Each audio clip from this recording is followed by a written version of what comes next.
मित्रों नमो नमः। एक बार फिर मैं उमेश शर्मा चाणक्य गुरु के डिजिटल प्लेटफॉर्म पर आप सभी का हार्दिक अभिनंदन करता हूं। मित्रों, कक्षा प्रारंभ करने से पूर्व हम सभी आज पुनः स्वाध्याय मंत्र का उच्चारण करेंगे।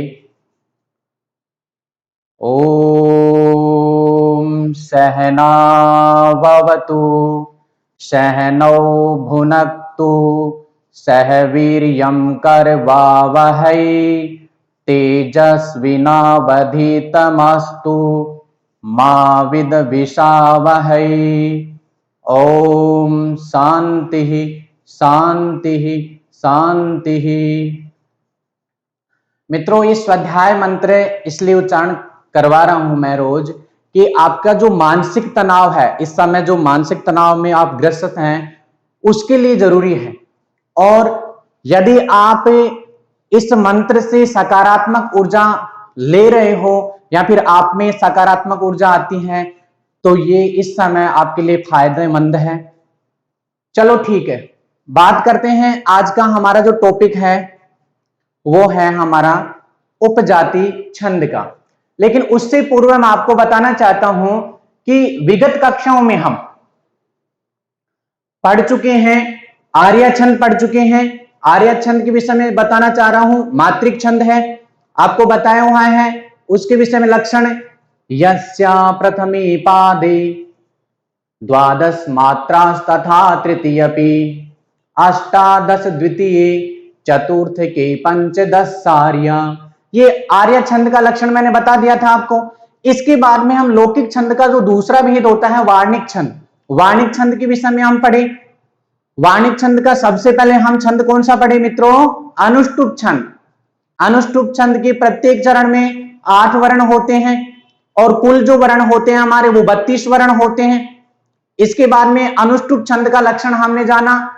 श्लोके षष्ठम गुरु गेहम सर्वत्र लघु पंचमम द्विचतुष्पादयोरिश्वम सप्तमम दीर्घमन्यो। इसके बाद में हमारा वार्णिक छंद का दूसरा जो छंद था वो है इंद्र वज्रा छंद। इंद्र वज्रा छंद के विषय में हम जाने कि प्रत्येक चरण में 11 वर्ण होते हैं। इसके बाद में कुल जो वर्ण है वो हमारे 44 वर्ण होते हैं। और इसका लक्षण हम पढ़े मित्रों, स्यादिंद्र वज्रा यदि तौ जगौ गए। इसके बाद में हमारा छंद था उपेंद्र वज्रा। उपेंद्र वज्रा के लिए हम सबसे पहले पढ़े कि प्रत्येक चरण में 11 वर्ण होते हैं। कुल वर्ण हमारे कितने होते हैं मित्रों? 44 वर्ण होते हैं। और हम उसका एक सूत्र भी पढ़े थे, जय तय जय और 2 गुरु, जगण तगण जगण और 2 गुरु। इसके बाद में मित्रों आपको लक्षण भी बताया था उपेंद्र वज्रा का। उपेंद्र वज्रा जत जास ततौ गौ। ये आपको उपेंद्र वज्रा का लक्षण बता दिया था। आज जो हमारा छंद है वो है उपजाति छंद। और उपजाति छंद के विषय में आपको बताना चाहता हूं कि यदि आपको इंद्र वज्रा छंद और उपेंद्र वज्रा छंद दोनों याद हैं तो आप आराम से उपजाति छंद को हल कर सकते हो। मतलब इंद्र वज्रा छंद का भी इसमें मिश्रण है और उपेंद्र वज्रा छंद का भी मिश्रण है। दोनों छंद आएंगे तब जाकर के हमारा कौन सा छंद बनेगा मित्रों? उपजाति छंद बनेगा। तो चलते हैं, देखते हैं। सबसे पहले वार्णिक छंद का जो चौथा पार्ट हम पढ़ रहे हैं, उपजाति छंद। उपजाति छंद के प्रत्येक चरण में 11 वर्ण आपको बताया हुआ है। चरण का मतलब पाद। कुल वर्ण है 4 हमारे चरण होते हैं। कोई श्लोक है या कोई पद्य है। अच्छा, कभी कभी आप यहां पे बताना चाहता हूं, एक ही पंक्ति दे दिया, कोई श्लोक की मान लीजिए एक पंक्ति देकर के इसमें भी पूछ सकता है। कोई जरूरी नहीं कि 4 चरण आने वहां पे जरूरी है। एग्जाम में 1 चरण दे दे या फिर 2 चरण देकर के प्रश्न पूछा जा सकता है। इसके बाद में हम पढ़ें, देखिए इसमें भी बताया हुआ है कि इंद्र वज्रा प्लस उपेंद्र वज्रा।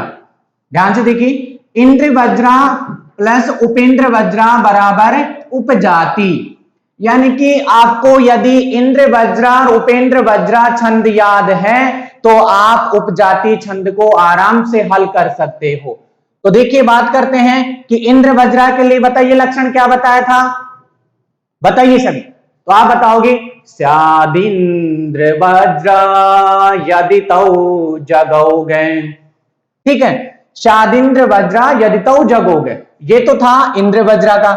यानी कि आपको बताना चाह रहा हूं ताऊ जय गौ गह, ये हम सूत्र पढ़े थे सूक्ष्म रूप से।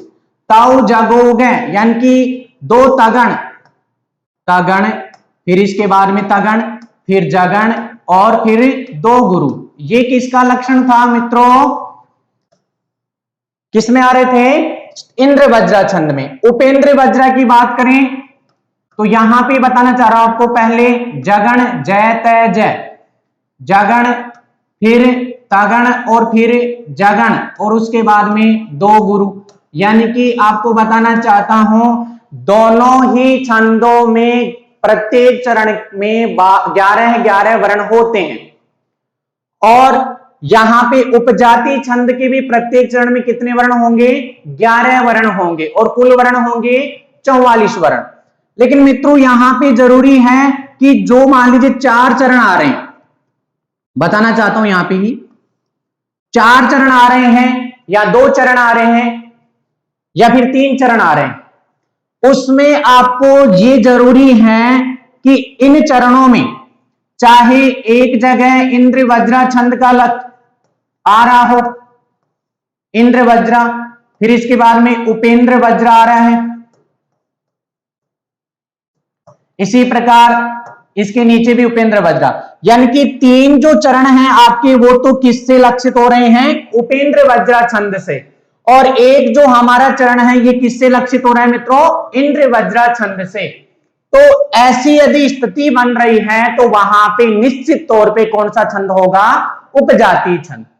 चलो ठीक है, 2 जो चरण हैं इन 2 चरणों में भी आ सकते हैं या फिर अंत में 2 चरण हैं इनमें भी इंद्र वज्रा छंद हो सकता है, यानी कि आपको इंद्र वज्रा छंद और उपेंद्र वज्रा छंद मिल रहा है एक, यानी कि 4 चरणों में या फिर 2 चरणों में।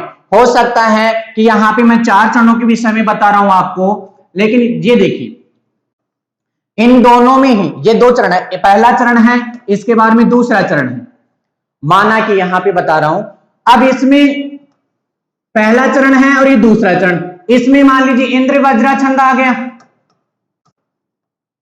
और मित्रों इसके जस्ट नीचे आ गया उपेंद्र वज्रा छंद। तो यहां पे दोनों यदि आ रहे हैं छंद तो इन दोनों की बजाय कौन सा छंद हो रहा है, उपजाति छंद हो रहा है। चलो ठीक है, ये सामान्य इसकी बात थी, इंद्र वज्रा और उपेंद्र वज्रा आपको याद रखना है, तब जाकर के हमारा कौन सा छंद होता है, उपजाति छंद। चलते हैं इसके लक्षण की ओर। लक्षण देखिए, उपजाति छंद का लक्षण क्या है, अनंत रोधी ऋत लक्ष्म भाजो पादौ यदीया उपजात यस्तः इत्थम किलन्यास्वपि मिश्रितासु स्मरन्ति जाति स्विदमेव नाम है। ये इसका लक्षण है मित्रों, इसी प्रकार से याद किया जाता है। चलो ठीक है, आपको ये लक्षण याद नहीं हो रहा है तो आपको जरूर इंद्र वज्रा छंद और उपेंद्र वज्रा छंद का लक्षण जरूर याद होना चाहिए। इंद्र वज्रा छंद और उपेंद्र वज्रा छंद के लक्षण भी याद नहीं हो रहे हैं तो उनके जो मैंने आपको बताए हैं सूत्र, जैसे मान लीजिए इंद्र वज्रा का लक्षण बताया, सूत्र बताया था आपका तौ जगोगे, उपेंद्र वज्रा छंद के लिए आपको बताया है जय तय जय और 2 गुरु। तो यहां पे भी हम बात करते हैं कि इस जो ये लक्षण है इसमें भी आपको इंद्र वज्रा छंद और उपेंद्र वज्रा छंद दोनों का मिश्रण मिलेगा। सबसे पहले बात करते हैं, आपको बताया हुआ है कि छंद पहचानने का जो तरीका है वो किस प्रकार से है। तो वार्णिक छंदों में हम वर्णों की जो काउंटिंग करते हैं, इनकी गिनते हैं और उसमें फिर हम गण बनाते हैं, गणों के आधार पर निर्धारण किया जाता है कि इसमें ये वार्णिक छंद है, और यदि मात्राओं के द्वारा निर्धारण किया जाता है तो उसमें वो मात्रिक छंद है। बात करते हैं सबसे पहले, देखिए अनंत तिरोदीरितलक्ष्म भाजौ पादौ यदीया उपजात यस्तः इत्थं किलान्या स्वपि मिश्रितासु स्मरन्ति जाति स्विदमेव नाम है। चलो ठीक है, यहां तक लक्षण हमारा याद हो गया। इसमें ही देखते हैं हम कि इंद्र वज्रा छंद भी है और उपेंद्र वज्रा छंद भी है, तब जाकर के तो हमारा कौन सा छंद बन रहा है, उपजाति छंद बन रहा है। तो सबसे पहले देखिए ए आ रहा है, तो ए के लिए हम क्या करेंगे, इसका जो चिन्ह है ए ऋस्व है तो आई, न के जस्ट आगे हलंत आ रहा है तो एस, तय आ रहा है तो आई। इस प्रकार से 3 वर्णों का गण बना दिया हमने, रो एस दी एस फिर आई, ये लीजिए। इसके बाद में आई एस, लकार में ए है लेकिन आगे संयुक्त व्यंजन वर्ण होने के कारण से दीर्घ वर्ण हो गया, मकार है आई। अंत में मित्रों 2 गुरु, तो आपको बताया हुआ है कि इंद्र वज्रा छंद में भी प्रत्येक चरण में 11 वर्ण आएंगे, उपेंद्र वज्रा छंद में भी प्रत्येक चरण में 11 वर्ण आएंगे और उपजाति छंद में भी प्रत्येक चरण में 11 वर्ण आएंगे। यहां पे आप गिन भी सकते हो, 3 3 दूनी 6, 3 3 9 और 2 11। इस प्रकार से हमारे ये वर्ण हम गिनते हैं तो 11 वर्ण आ रहे हैं। पादो यदि या उपजात यस्तः, देखिए एस एस आई, फिर इसके बाद में एस एस आई, वो तक हो गए हैं। फिर पै में है आई एस आई। इसके बाद में देखिए यह के जस्ट आगे क्या है, आधा व्यंजन वर्ण है, इस कारण से यहां पे इसको भी एस कर देंगे और आगे ता है इसको भी एस कर देंगे, यानी कि अंत में 2 गुरु आ रहे हैं। इत्थम, अब देखिए ई के जैसा कि क्या है, आधा व्यंजन वर्ण, तो यहां पे एस हो जाएगा। हकार में अनुस्वार है तो यहां पे भी एस हो जाएगा। आगे कै में ई की मात्रा है तो आई हो जाएगा। इस प्रकार से ये गण बन रहा है, ला एस फिर एस और फिर आई। इसके बाद में पी आ रहा है, पी के लिए आई फिर मी। अब देखिए यहां पे मकार में ई की मात्रा तो है, विश्व ई है, लेकिन आगे कौन सा वर्ण है, तो आप तुरंत कहोगे कि संयुक्त व्यंजन वर्ण है, यानी कि श्रय जो निर्माण होता है श्रय का, तो ये होता है स आधा और रे, इस प्रकार से निर्माण होता है। तो यहां पे ये देखिए स आधा ही तो है, तो इसमें ई में क्या है, मकार में ई ऋस्व होने के कारण से आगे संयुक्त व्यंजन होने के कारण से एस। अब यहां पे देखते हैं कि ये जो री है, यानी कि स इधर आ जाता है ई के पास और री शेष रहता है, इसके लिए हम आई प्रयुक्त करेंगे। आगे ता और फिर आवश्यकता अनुसार गुरुवर्ण स्मरंती। अच्छा यहां पे देखिए आवश्यकता अनुसार नहीं, ये सकार है, ये इसमें जा सकता है, कोई दिक्कत नहीं है। मकार आई आई, एक मिनट पुनः बताना चाहता हूं, स्मरंती के लिए देखिए मकार है, मकार में ए है वो ऋस्व है, तो इसके लिए हम आई प्रयुक्त करेंगे। रकार की जस्ट आगे क्या है मित्रों, न आधा होने के कारण से यहां पे एस प्रयुक्त होगा और ती है वो छोटी है तो आई। जा एस फिर ती है, उसकी जस्ट आगे आधा व्यंजन होने के कारण से दीर्घ, फिर वी है आई, द में ए आई, फिर इसके बाद में ए की मात्रा है दीर्घ आई और इसके बाद में एस और एस।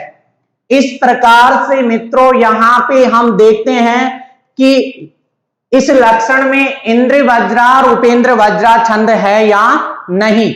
यदि इस लक्षण में इंद्र वज्रा और उपेंद्र वज्रा छंद हैं दोनों, तो आपको निश्चित तौर पे फिर कौन सा छंद करना है, उपजाति छंद, और ये उपजाति छंद का ही लक्षण है। चलो बात करते हैं, देखते हैं।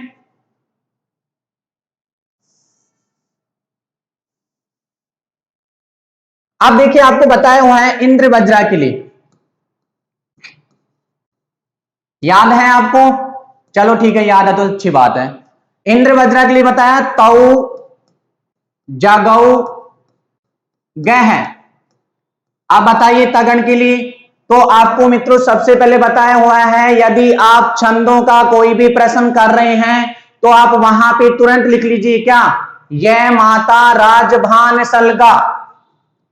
ये सूत्र है आपको बताया हुआ है, ये माता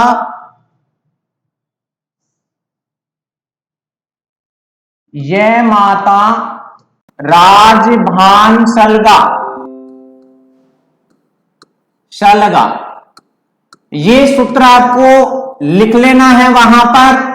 अब देखिए यहां पे आपको तगण, दो तगण हैं, इसके बाद में एक जगण है और इसके बाद में दो गुरु है।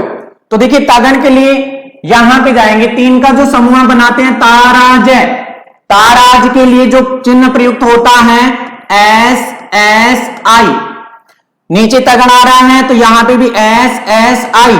फिर जगण के लिए आइए, जय भान, जगण बनाएंगे तो तीन जो वर्ण है जय भान। अब बताइए इसके लिए, तो आप कहोगे आई एस आई, और अंत में दो गुरु जो है उनके लिए हमारा जो चिन्ह प्रयुक्त किया जाता है वो एस एस। तो इस प्रकार से देखिए, अब ये जो चार चरण हैं हमारे, सबसे पहला है अनंत रोधी ऋतलक्ष्म भाजो। इसमें देखिए हमारा आ रहा है या नहीं आ रहा, तो एस यानी कि तगण है उसके लिए आ रहा है और ये तगण, और इसमें भी आ रहा है। सबसे पहले देखिए ये नहीं आ रहा है, यानी कि आई एस आई आ रहा है, तो यहां पे ये निश्चित तौर पे कौन सा छंद नहीं है, इसमें इंद्र वज्रा छंद नहीं है। लेकिन दूसरा जो हमारा चरण है, ये दूसरा चरण, इसमें देखिए आ रहा है एस एस आई आ रहा है, इसके बाद में भी आ रहा है एस एस आई, फिर आ रहा है आई एस एस आई एस आई, और फिर अंत में दो गुरु आ रहे हैं। इसी प्रकार से मित्रों इसके जस्ट नीचे जो तीसरा चरण है इसमें भी आ रहा है, ये देखिए ये लीजिए। तो इसका मतलब है यहां पे इन दोनों छंदों यानी कि दोनों चरणों में आपको कौन सा छंद मिल रहा है, इंद्र वज्रा छंद मिल रहा है। चलो ठीक है, ये तो हमने कंफर्म कर लिया कि ये दो चरण हैं, दो चरणों में कौन सा छंद आ रहा है, इंद्र वज्रा छंद आ रहा है। अब बात करते हैं उपेंद्र वज्रा छंद की। तो बताइए उपेंद्र वज्रा छंद के लिए आपको जो सूत्र बताया वो क्या है, क्योंकि यदि लक्षण आपको याद नहीं है, क्योंकि सामान्य प्रश्न पूछा भी जा सकता है कि मान लीजिए दे दिया चादिंद्र वज्रा यदि तौ जगोगे, कौन से छंद का लक्षण है, तो आपको बताना पड़ेगा इंद्र वज्रा छंद का। अब उसी में पूछ लें कि तगण तगण जगण, ये गण किसके लिए, कौन से छंद के लिए निर्धारण किए जाते हैं, तो भी आपको बताना पड़ेगा इंद्र वज्रा छंद के लिए।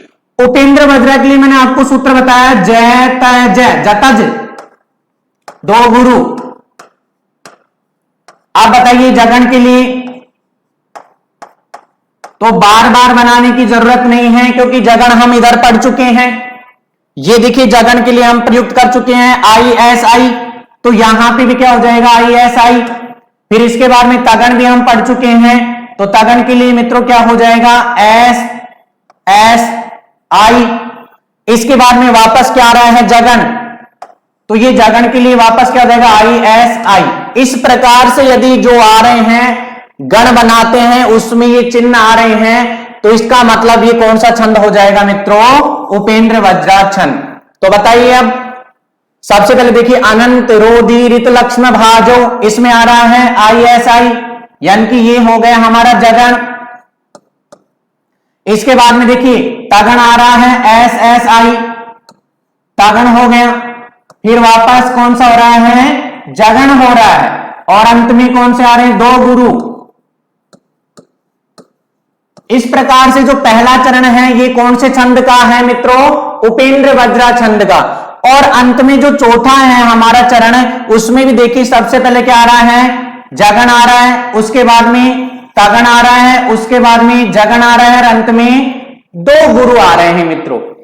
इस प्रकार से हम देखें तो यहां पे 4 चरणों में आपको उपेंद्र वज्रा और इंद्र वज्रा छंद का जो लक्षण है उसके अनुसार हमें दिखाई दे रहा है। इस कारण से इस छंद को कौन सा छंद का लक्षण मानते हैं हम मित्रों? उपजाति छंद का लक्षण मानते हैं। तो यहां पे आपको ये मैं लक्षण में ही आपको बता रहा हूं कि उपेंद्र वज्रा और इंद्र वज्रा छंद यदि कोई चरणों में आते हैं या फिर कोई पद्य पढ़ते हैं, कोई श्लोक पढ़ते हैं, उस समय हमने यदि इंद्र वज्रा उपेंद्र वज्रा छंद का लक्षण या फिर याद करते हैं तो वहां पे क्या है? उपजाति छंद माना जाएगा। इस प्रकार से मित्रों आगे हम बात करते हैं इसका उदाहरण। ये उपजाति छंद का उदाहरण है। लक्षण पढ़ चुके हैं हम, आपको सिर्फ इतना ही ध्यान रखना है कि इंद्र वज्रा प्लस उपेंद्र वज्रा बराबर उपजाति छंद। अब देखिए इसमें सबसे पहले आ रहा है ये शाम न विद्या न तपो न दानम ज्ञानम न शीलम न गुणो न धर्म ते मृत्युलोके भुवि भार भूता मनुष्य रूपेण मृगाश्चरन्ति। ये उदाहरण है उपजाति छंद का। कौन से छंद का है? उपजाति छंद का। कैसे कह रहे हो आप गुरुजी दावे के साथ कि उपजाति छंद का है? तो हम देखिए यहां पे आपको बताना चाह रहे हैं कि इंद्र वज्रा छंद उपजाति के लिए इंद्र वज्रा छंद हमें याद होना चाहिए, प्लस उपेंद्र वज्रा छंद याद होना चाहिए। यदि ये दोनों हमें याद है अच्छी तरीके से तो हम दावे के साथ कह सकते हैं कि यहां पे उपजाति छंद है। चलते हैं, सबसे पहले देखिए पुनः बोल रहा हूं एक बार, ये शाम न विद्या न तपो न दानम ज्ञानम न शीलम न गुणो न धर्म ते मृत्युलोके भुवि भार भूता मनुष्य रूपेण मृगाश्चरन्ति। सबसे पहले बात करें, मान लीजिए आपके पास ये आ गया, ये उदाहरण आ गया और विकल्प में आपके पास है सबसे पहले आ गया आर्या छंद, इसके बाद में 2 नंबर में दे दिया इंद्र वज्रा छंद, 3 नंबर में दे दिया उपजाति छंद और 4 नंबर में दे दिया मित्रों उपेंद्र वज्रा छंद। ये लीजिए उपेंद्र वज्रा छंद, ये विकल्प आ गए हैं और ये आपका उदाहरण है। अब आपको चयन करना है और चयन किस प्रकार से करेंगे? तो सबसे पहले देखेंगे कि इसमें आर्या छंद तो नहीं है क्या? आर्या छंद के लिए आपको बताया हुआ है कि प्रत्येक प्रथम चरण में 12 मात्रा, दूसरा जो चरण है उसमें 18 मात्रा, तीसरे चरण में 12 मात्रा और चौथा जो चरण होता है उसमें 15 मात्रा। यदि ऐसे आ रहे हैं तो वहां पे आर्या छंद होगा।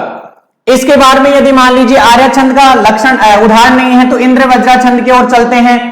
इंद्र वज्रा छंद के लिए आपको बताया है कि प्रत्येक चरण में कितने वर्ण होते हैं? 11 वर्ण होते हैं।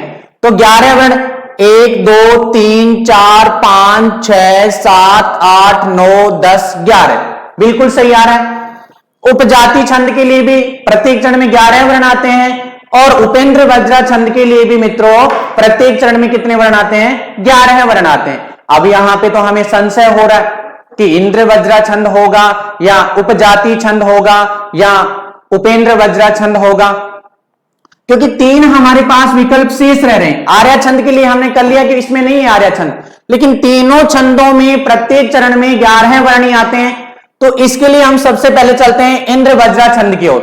इंद्र वज्रा छंद के लिए आपको बताया हुआ है ताऊ जगौ ग, यानी कि सबसे पहले 2 तगन, उसके बाद में जगन और अंत में 2 गुरु। इसको हल करने से पहले आपको बताया हुआ है कि आपको ये सूत्र जरूर याद रखना है। यह माता राजभान शलगा।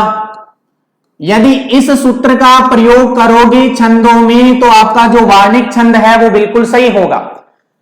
चलते हैं सबसे पहले ये कि ये शाम, देखिए यहां पे एस एस आई वी और उसके बाद में द आधा है, तो इसके लिए भी हम एस एस आई। कुछ स्टूडेंट सोच रहे हैं कि ये धा है, इसके लिए ये वी तो छोटी है और गुरुजी कैसे कर रहे हैं यहां पे दीर्घ का प्रयोग। आपको बताना चाहता हूं कि वी है, इसके जस्ट आगे द है और फिर या है, इस प्रकार से है। तो यहां पे देखिए आधा व्यंजन वर्ण होने के कारण से यहां पे दीर्घ प्रयुक्त होगा। आगे देखिए आई एस आई और अंत में दो गुरु, ये लीजिए। इसके बाद में ज्ञानम में देखिए एस एस आई एस एस आई आई एस आई और फिर अंत में दो गुरु। ते मृत्यु लोके भूविभार भूता, इसके लिए देखिए एस फिर एस, मकार के जस्ट आगे क्या है तय आधा। इसके बाद में यह है तो इसमें आई एस एस आई आई एस आई और फिर अंत में दो गुरु।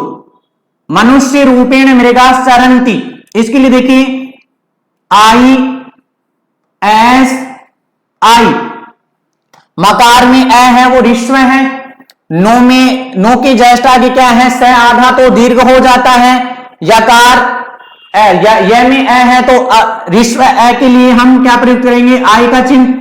रूपेण रू है यहां पे मित्रों दीर्घ, तो इसके लिए एस एस आई मृगा सरंती। अब देखिए यहां पे मृ है, मकार में ऋस्व री है, उसके लिए हम प्रयुक्त करेंगे आई का चिन्ह, फिर है एस और फिर है आई और अंत में हमारे दो गुरु। इस प्रकार से देखिए अब यहां पे जो तीन चरण हैं हमारे, पहला चरण ये है, दूसरा चरण ये है, तीसरा चरण ये है और चौथा चरण ये। आपको बताया हुआ है कि यदि मान लीजिए चारों चरणों में 11-11 वर्ण आ रहे हैं, उसी के अनुसार हम यदि मान लीजिए गण बना रहे हैं तो उसके अनुसार आ रहे हैं चारों चरण है, तो उसमें वही छंद होगा। यहां पे देखिए इंद्र वज्रा छंद के लिए या उपजाति छंद के लिए है या उपेंद्र वज्रा छंद के लिए कौन से छंद का उदाहरण है, तो सबसे पहले चलते हैं इन गणों को हम इस प्रकार से करते हैं। इनको ये लीजिए, ये दो गुरु हैं अंत में, इसमें हम कर रहे हैं एस एस आई, फिर इसके बाद में एस एस आई एस आई और दो गुरु। अंत में हमारे पास आ रहे हैं आई एस आई एस एस आई एस आई और दो गुरु। अब देखिए मित्रों, यानी कि हम देखते हैं तो उसमें ये जो चरण है ये समान आ रहे हैं, एस एस आई आ रहा है, फिर एस एस आई, फिर आई एस आई और फिर अंत में दो गुरु। इसके बाद में इसमें भी वैसा ही आ रहा है और अंत में इसमें भी ऐसा ही आ रहा है, और चौथा जो चरण है इसमें कुछ अलग है। और अलग क्या है, यानी कि सबसे पहले क्या आ रहा है हमारे पास आई एस आई। तो अब बात करते हैं गण बनाने की, तो गण कौन सा है इसमें देखते हैं। प्रथम चरण में कौन कौन से गण हैं, द्वितीय चरण में, तृतीय चरण में और चतुर्थ चरण में। तो हमें इंद्र वज्रा छंद के लिए जो आपको सूत्र बताया हुआ है वो है मित्रों तौ जगोगे। तो तौ जगोगे देखिए ताराज एस एस आई, यानी कि पहला जो हमारा चरण है इसमें निश्चित तौर पे इंद्र वज्रा छंद है, क्योंकि शुरू में दो तगण है, उसके बाद में जगण, और जगण के लिए आई एस आई ये आ रहा है। तो यहां पे कंफर्म हो गया है कि इसमें इंद्र वज्रा छंद है। दूसरा जो चरण है इसमें इंद्र वज्रा छंद है, तीसरा चरण है इसमें भी इंद्र वज्रा छंद है, लेकिन चतुर्थ जो चरण है उसमें कौन सा छंद है, तो उपेंद्र वज्रा के लिए भी आपको बताया हुआ है क्या जय तय जय, और दो गुरु बताया हुआ है। तो जगण में देखिए सबसे पहले क्या आता है, आई एस आई, उसके बाद में तगण है एस एस आई, फिर जगण आ रहा है। तो यहां पे मित्रों इस उदाहरण में इस प्रकार से हम आपको थोड़ी देर पहले कह रहे थे कि ये उपजाति छंद का उदाहरण है। अब समझ में आया कि पहला यानी कि 3 चरणों में इंद्र वज्रा छंद, और फिर लास्ट का जो हमारा चौथा चरण है उसमें उपेंद्र वज्रा छंद होने के कारण से यहां पे उपजाति छंद का उदाहरण माना गया है। हां, एक परेशानी हो रही होगी आपको कि सर एक बात बताइए कि तीनों ऊपर इंद्र वज्रा के आगे एक ये उपेंद्र वज्रा का आ गया, तो ऐसा यानी कि तीनों उपेंद्र वज्रा के भी आ सकते हैं क्या, और एक इंद्र वज्रा का भी आ सकता है क्या? बिल्कुल सही है, आ सकता है। 2 चरणों में हम लक्षण में पढ़े हैं कि 2 चरण हमारे इंद्र वज्रा के थे और 2 चरण हमारे उपेंद्र वज्रा के थे। हां, 3 चरणों की बात यहां पे हो गई है। तो इस प्रकार से यह ध्यान रखना कि 3 चरणों में इंद्र वज्रा या उपेंद्र वज्रा भी आ सकता है, और 1 चरण में इंद्र वज्रा या उपेंद्र वज्रा भी आ सकता है। यह कोई दिक्कत वाली बात नहीं है। इसके जस्ट आगे हम बात करते हैं वार्णिक छंद का जो 5वां जो प्रकार है वो है वंशस्तम। कौन सा है मित्रों? वंशस्तम। वंशस्तम छंद की बात करें तो देखिए प्रत्येक चरण में 12 वर्ण, ध्यान से समझना। वार्णिक छंद में सबसे पहले अनुष्टुप छंद पढ़े, प्रत्येक चरण में कितने वर्ण हैं? 8 वर्ण मिलेंगे आपको। इसके बाद में 3 हम पढ़ चुके हैं 11 वर्णों के। कितने वर्णों के? 11 वर्णों के। कौन कौन से? इंद्र वज्रा, उपेंद्र वज्रा और उपजाति छंद। अब हम कितने वर्णों के पढ़ रहे हैं? प्रत्येक चरण में आपको कितने मिलेंगे?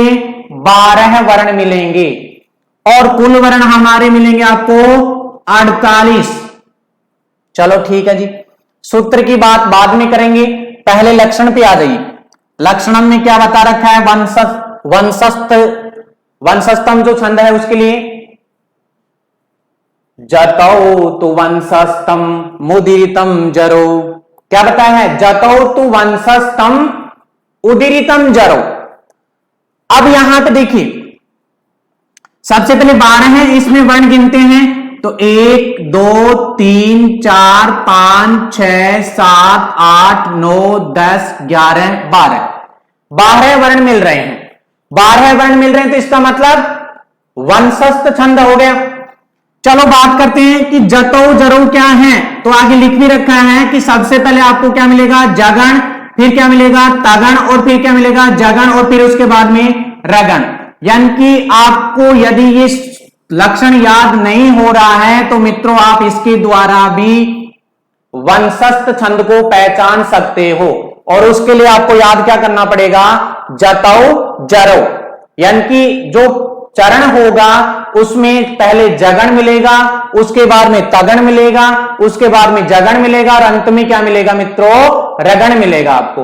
और इसमें भी आपको बताना चाहता हूं लक्षण में भी, तो देखिए सबसे पहले जय है, इसके लिए हम जो चिन्ह प्रयुक्त करते हैं आई एस आई, फिर अनुस्वार होने के कारण से एस एस, फिर आई, मुदीरी आई एस आई, तम एस आई एस। इस प्रकार से 3-3 हमारे ये वर्ण आ गए हैं। लक्षण में ही बता रहा हूं आपको, ये लीजिए इस प्रकार से। अब पहचाने कैसे? तो आपको बताया हुआ है कि यह माता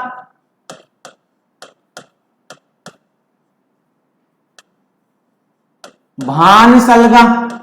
कुछ स्टूडेंट सोच रहे हैं कि ये जो गण है 8 वो पूरे लिखने पड़ेंगे क्या? नहीं, आपको यदि मान लीजिए विकल्प में 4 विकल्प आ रहे हैं, उसमें जो छंद दिए हुए हैं उनका ही आप बना सकते हो यहां पे गण।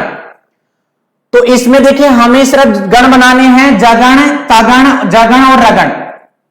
बात करते हैं सबसे पहले तो जगण की, तो देखिए जय भान, यानी कि आई एस आई, बिल्कुल सही आ रहा है, आई एस आई, ये जगण हो गया हमारा। इसके बाद में तगण की बात करें तो ताराज, ताराज के लिए एस एस और आई, ये देखिए सही आ रहा है, एस एस आई, तो ये तगण हो गया। इसके बाद में वापस कौन सा आएगा, जगन आ रहा है, और अंत में रगण। तो देखिए रगण कहां से बनेगा, ये देखिए राजभा, 3 वर्ण, तो राजभा के लिए एस आई एस चिन्ह, एस आई एस, बिल्कुल सही आ रहा है। तो इस प्रकार से हम छंद में भी उदाहरण या फिर छंद में भी हम चिन्ह देख सकते हैं कि गण बना सकते हैं कि जगण, तगण, जगण और रगण। इस प्रकार से मित्रों ये वंशस्थ छंद का लक्षण है। इसके लिए आपको सूत्र याद करना पड़ेगा, जतौ जरो। यदि ये याद नहीं हो रहा है तो ये भी आप याद करके आराम से वंशस्थ छंद को हल कर सकते हो। इसके जस्ट आगे हम पढ़ रहे हैं इसका उदाहरण। उदाहरण देखिए, पहला उदाहरण है भवंती नम्रास्तर्वै फलोद्गमई नवाम भूभि दूर विलंबिनो घना। एक पूरा श्लोक था, उसको मैं 2 जगह बांट रहा हूं, यानी कि पहला उदाहरण ये दिया, उसके जस्ट बाद में दूसरा उदाहरण आएगा इसका ही वंशस्थ छंद का। तो देखिए भवंती नम्रा, इसमें गण बनाते हैं, और सबसे पहले देखिए आई, फिर इसके बाद में एस और फिर आई, एक गण हो गए। नम्रा, अब देखिए मैं की जस्ट आगे क्या है, मैं है वो आधा है और रा पूरा है, तो यहां पे एस, फिर रा के लिए एस और फिर तय आई, इस प्रकार से बन जाता है आई एस आई। इसके बाद में लो द आधा है, इस प्रकार से हम बनाते हैं गण। नवाम भूभि आई एस आई, फिर एस, दू है, दीर्घ वर्ण है आई, इसके बाद में विलंबिनो आई, फिर इसके बाद देखिए लकार के बाद में क्या रहा है, मैं आधा तो एस, और फिर भी छोटी है तो आई, और अंत में नो है ना, एस आई एस। इस प्रकार से गण बना रहे हैं। तो सबसे पहले देखिए इसका जो आपको बताया सूत्र, जतौ जरौ, कौन से छंद का लक्षण सूत्र बताया है, वंशस्थ छंद का क्या सूत्र बताया, जतौ जरौ, जगण, तगण, फिर जगण और फिर अंत में रगण। इस प्रकार से हम यदि मान लीजिए सूत्र के हिसाब से देखें, यह माता राजभान सलगा, ये लीजिए। अब देखिए जगण, जय भान आई एस आई, ये बन रहा है, ठीक है। जय तौ ताराज एस एस आई, ये भी बन रहा है। अब देख लीजिए आप, आई एस आई, फिर इसके बाद में तगण एस एस आई, फिर जगण आई एस आई और अंत में रगण, तो राजभा एस आई एस, ये भी सही आ रहा है, एस आई एस। तो इस प्रकार से मित्रों ये जो उदाहरण दे रखा है इसमें कौन सा छंद है, वंशस्थ छंद। आगे बात करते हैं, दूसरा उदाहरण है इसकी। तो देखिए इसमें अनुदत्त आई एस, अब देखिए नो है, समझा रहा हूं यहां पे, नो है, इसके जस्ट आगे है द आधा और दत्ता, इस प्रकार से यहां पे एस हो रहा है। आगे देखिए आई, यानी कि दकार में आई है, फिर एस, फिर एस, फिर आई, आई एस आई, ये रू है, उसमें ऊ की छोटी मात्रा है, यानी कि ऋस्व ऊ है। अंत में मृ है, तो देखिए आई, अच्छा आई प्रयुक्त होगा या फिर एस, बताइए आप। अब आप समझ गए होंगे कि हाँ गुरुजी मिटा रहे हैं तो इसका मतलब कुछ ना कुछ गड़बड़ है। ध्यान से समझिए, मैं में री की मात्रा है वो ऋस्व है, लेकिन आगे क्या है, ध है, वो आधा होने के कारण से यहां पे दीर्घ प्रयुक्त, और दीर्घ के लिए एस का चिन्ह। इसके बाद में धी है वो छोटी है तो आई, और फिर अंत में भी है वो दीर्घ। अब तीन तीन का जोड़ा बना रहे हैं तो देखिए ये लीजिए, इस प्रकार से हम बनाएंगे। और अभी आपको बताया था कि यह माता राजभान सलगा, उसके लिए आपको सबसे पहले ये देखिए जगण मिलेगा आपको ही, क्योंकि जताओ जरो जगण है, फिर इसके बाद में तगण है, और फिर इसके बाद में फिर वापस क्या आ रहा है, जगण, और अंत में क्या आ रहा है, रगण मिल रहा है आपको। इसी प्रकार से ये देखिए स्वभाव, आई एस आई, ए है वो एक मात्रिक है, द्विमात्रिक बताइए, तो आप कहोगे कि ए 8 मैंने स्वर वर्ण बताए थे वो द्विमात्रिक वाले, और उसमें ए है वो भी द्विमात्रिक। द्विमात्रिक के लिए गुरु, गुरु के लिए एस प्रयुक्त किया जाता है, फिर आई की मात्रा है, और आगे आई, आई एस आई, कारिणम, कारिणम एस आई एस। इस प्रकार से हम इनको भी हम